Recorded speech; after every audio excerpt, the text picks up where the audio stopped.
This is Pulse 95. Pulse 95. It's the Morning Majlis.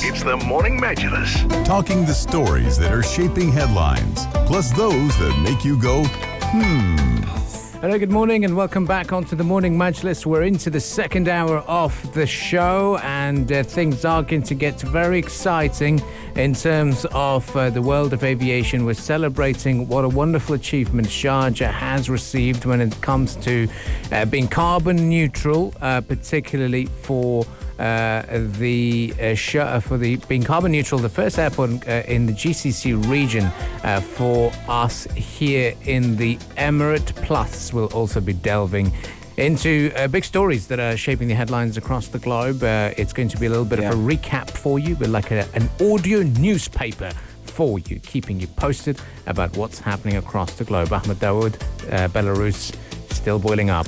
Belarus is still boiling up, and this is a pretty interesting story to get into because there's so much happening behind the scenes and a lot of sides as well are involved in this. Not everything is as it seems, but we're going to get into the details as well. We're going to talk about what Belarusians have been saying about their country's leadership. We'll talk about all the sides involved as well, why they're protesting, and should we expect to see a wave of change in Belarus amid these developments, a possible escalation? Stay tuned to find out more about this development. Plus, we'll give you the latest updates on a Japanese cargo ship that ran aground off the coast of Mauritius and has broken in two, much to the ire of environmental groups. So we'll talk about why that's significant.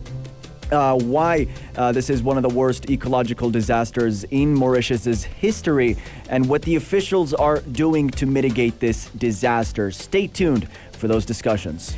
Yes, so we're celebrating Sharjah today, really, because Sharjah Airport, just like Abdul Karim said, well, it's been at the forefront in many aspects, especially in its sustainable, innovative, and environmental initiatives. 2 months ago, it actually achieved the Silver ACI, the Asia Pacific Green Airports Recognition 2020, for the water management category.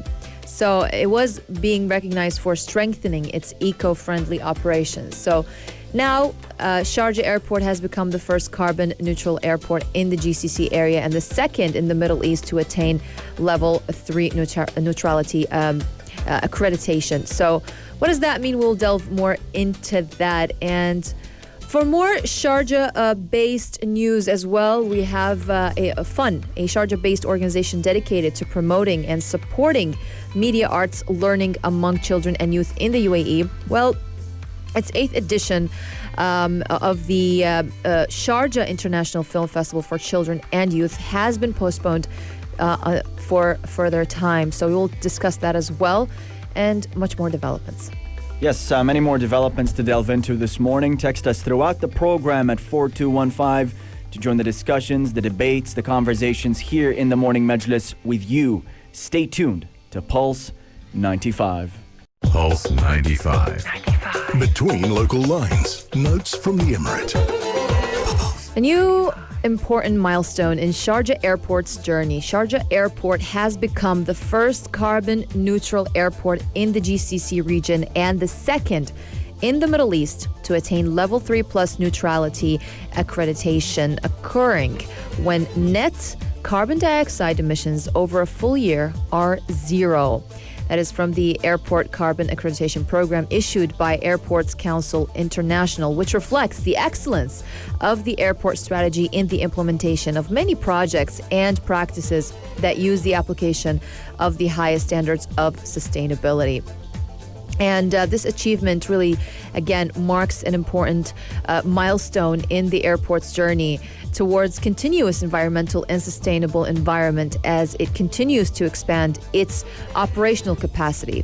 And it has definitely made a firm commitment to ensuring its operations that it has a minimal or has minimal impact on the environment while working towards reducing carbon footprint and also energy consumption. Yes, and His Excellency Ali Salman Al-Midfat, Chairman of the Sharjah Airport Authority, said that the attainment of the highest level of carbon neutrality reflects the efforts made by the airport in terms of environmental practices to translate our rational leadership to the need to preserve and protect the environment.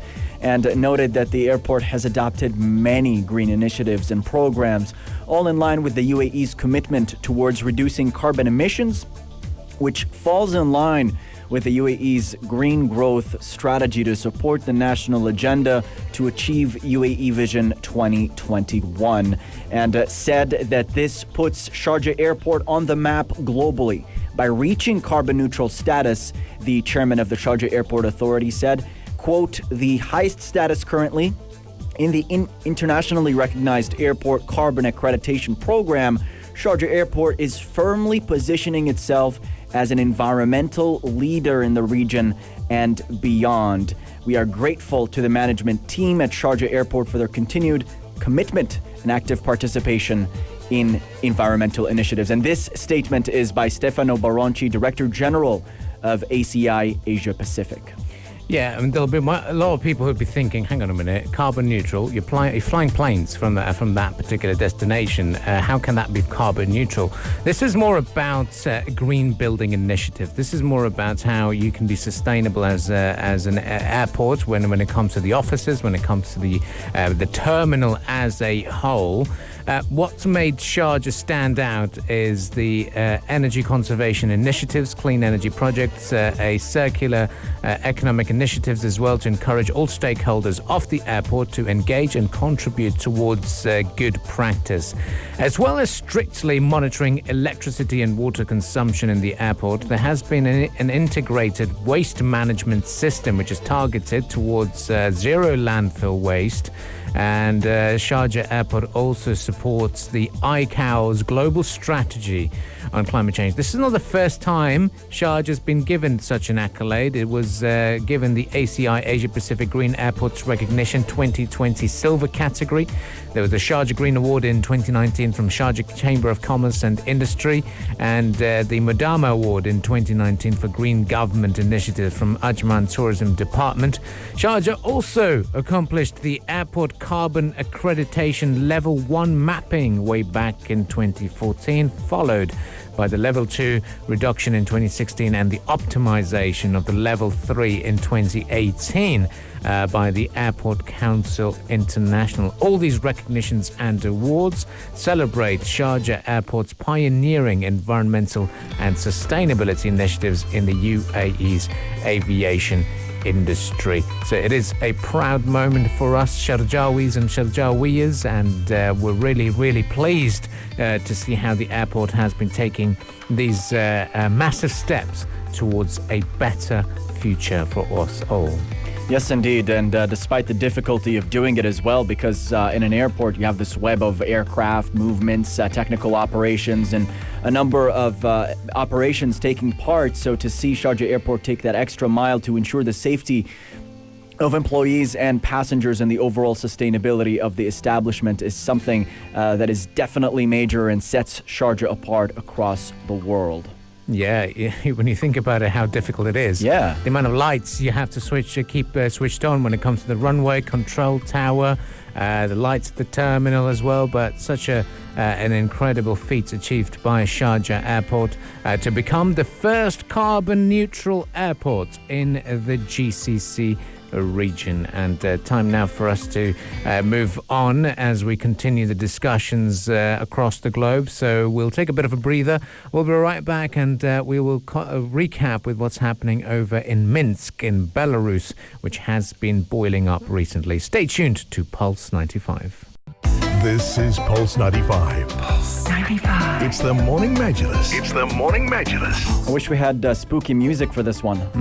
Well, We of should courst, we should have had, but we will be talking... I'll make one. Oh, there we go. Setting the mood. Well, one of the reasons why we're getting the spook alert on the Morning Majlis is because we're talking about a new drive-in horror house. Now, I've been to the horror house in Mega Mall. Mm-hmm. I've been to a horror house in Sharjah's Sahara Center. It was one of the kiddie ones where you sit in a little car, and I took my nephew in there. None of us. Kid friendly. Yeah, I was more terrified than he was. No but way. Yeah, because if I didn't want him to scream and run away because he wanted to leave the car and you're not allowed to. And the other one is, I remember, shout out to all of you old school Sharjawis and Sharjawiyas opposite the Sharjah city centre. We used to have the Ramadan festival here in Sharjah. We used to have the makeshift theme park just for the Ramadan season. We used to have a little theme park. And I remember there was another similar concept of a ride, 10 dirhams it was. You sit in a little car and it takes you inside and back out in the small little horror room. Back in the days was scary, obviously, but then after that, you look back and think, oh. And then shout out to all of you old school UAE residents. Back in the days, Wafi Centre used to have a thing called Chamber. Then it got renamed to Tomb. And back then, it was only 25 dirhams to go in. And I used to think, whoa, so expensive. Got to save up my pocket money and go there. And I did that for a couple of times, I remember. And that was terrifying because there would be people running after you. At the end, there would be a man with a chainsaw and he's chasing you and you have to run and exit the door. I was terrified. I used to get a lot of goosebumps. I used to get a lot of adrenaline before going in. Right. That's what I felt as well. The weight of going in. Of going in. It's just horrible. I remember I went to a haunted house in Jordan. You walk into like a haunted horror trail and there are like zombies that physically stalk you all throughout the trail. And like skeletons fall at you from the ceiling until you have to find your way and run out. And like those zombies, they make scary faces and gestures at you while you hear spooky sounds and scary music in the background. It was legit, no joke. And I was only like 8. And believe it or not, I loved it. But all it did was just give me, just like you said, an adrenaline rush. That's it. So not to think about it. No wonder why I feel so cold-hearted as an adult. As a kid, I was careless as zombies and ghosts attacking me, so you could only imagine. But they were fun to go to. I mean, it's these corny fake blood effects and the zombies and the places, the way they put together these horror houses. Like, I'm looking back on it and it's like watching those 80s horror movies. There's a charm to it. There was one I used to go to as a kid in a nearby mall, and it wasn't the scariest experience every time, but I would still go because I just enjoyed the scenery there. The way they put it together, it was really charming. That's the only way I would describe it. Yeah. Well, one of the reasons why we're talking about this is, Rania, we've got this little, let's say, a drive-through. Yeah. Yes. Well, a Japanese company has created an attraction that follows social distancing guidelines, of course, yet remains absolutely terrifying, which is a drive-in haunted house. Now, this Japanese haunted house and horror event production company claims the concept is the first of its kind. They're saying that with the virus, the founder of that haunted house and production company said that with the virus, I knew there would be no way we could have a traditional haunted house with all that screaming in a small confined space. So when I read that drive-through theaters were making a comeback, it was my aha moment. Like, okay, drive-in haunted house. Let's do that. So, the experience is something else. It really is. And according to this format, you're essentially trapped in your car. Yeah. You get in your car, all the doors are closed, and then you're in pitch black darkness. And you get this 360 front view experience into what it's like to be during a zombie outbreak. And you'd have zombies banging in your car in the middle of the darkness. You have a set of Bluetooth speakers within your car, so this exaggerates these ghostly sound effects. And if you honk your car, you hear more ghost sound effects as well. So it's a really interactive, immersive experience. It takes place over 17 minutes, and there will be blood splatter all over your car that will be cleaned right afterwards. So you get a free car wash afterwards. Technically. That's a great idea. But what makes me laugh is the costs. It's $75 for this experience. Okay, makes pretty expensive, or you could say. $85 for if you didn't have your own car and want to rent a car from them. And then there is an extra blood package. You pay $9 to have more blood in your car. And then they clean it up, which is good. So it's like a very unique car wash. Yeah. And one of the reasons why it's expensive is because it's not per person, it's more people per car, so you can take up to 3 or 4 people when you drive in. It's been so popular that there has been a waiting list of more than 1,000 people. Very, very unique. Yeah. And kudos to the team in Japan for thinking up of this idea and keeping people entertained in a slightly safe manner. And getting the car washed in the end is always a bonus. Just a freaky car wash, let's say that. And we will be hoping that we one day get a chance to go over in Japan and try it out.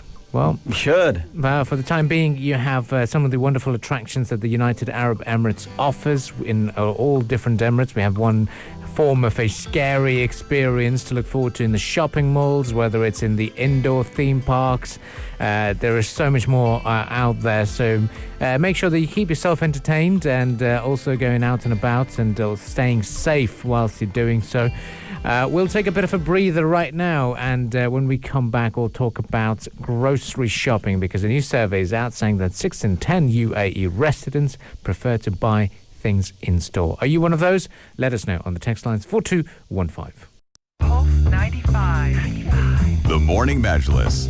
Talking the stories that are shaping headlines. This is Pulse 95. Well, the Sharjah Co-op Society last week introduced the first WhatsApp business platform of its kind in the UAE. The new service will provide a safe and smooth shopping experience throughout the week from 8 a.m. to 8 p.m. from the comfort of your own WhatsApp. And the reason we were mentioning this is because there's this new survey that says that 6 in 10 consumers in the UAE still prefer to buy their groceries in person despite the COVID-19 pandemic, with only 2 in 10 people they prefer to buy their food online. What about you guys? Do you still prefer to do it the traditional way or online? For me, I'll do it the traditional way still. I'd go to the shop. Yeah. You know, as I mentioned, I can't get my cauliflowers wrong. I need them perfect. I think going to the grocery is an experience on its own, and it's such an essential thing you do. You know. Yeah. And the United Arab Emirates life here is so much more about experiences. It's all about going to destinations. Right. You know, if you compare your life here to the other parts of the world, such as the United Kingdom as well, to commute from your home to a massive store is cost, because Right. you'd go there, you'd drive over.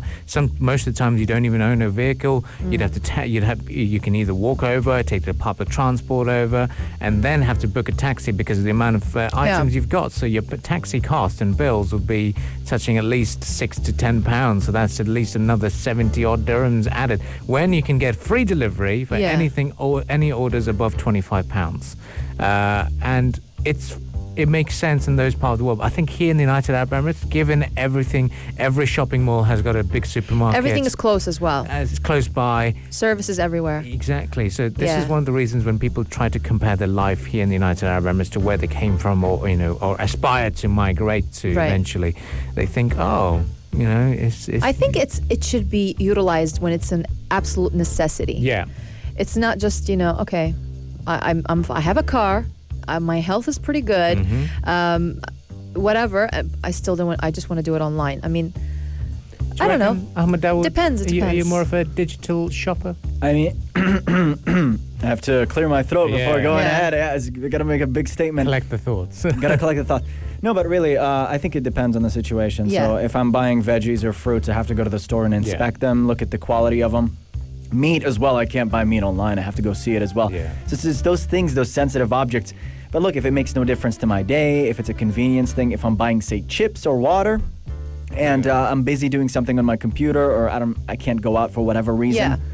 have it delivered. It's Of course. there's no good or bad. It's just different conditions, Preferences. different circumstances as well, and Yeah.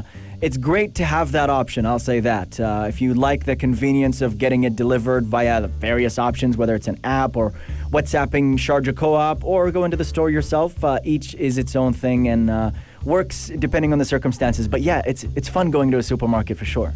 Absolutely. Yeah. Certainly is. Well, we will be delving more into this, and one of the reasons why we were talking about this was the situation of the survey saying 6 in 10 UAE residents prefer to buy groceries in store. But we're ready for the world of business stories, so we shall be quickly moving on to that, courtesy of Iman Al-Majali, and then we'll continue the discussions right here on the Morning Majlis. This is Pulse 95. Pulse 95. It's the Morning Majlis. It's the Morning Majlis. Schools. We've had a lot of announcements here about the reopenings of schools and plans for the upcoming school semesters. And we're going to give you a bit of a breakdown on the announcements made so far from Abu Dhabi, the capital, from Dubai, and of course, right here from Sharjah.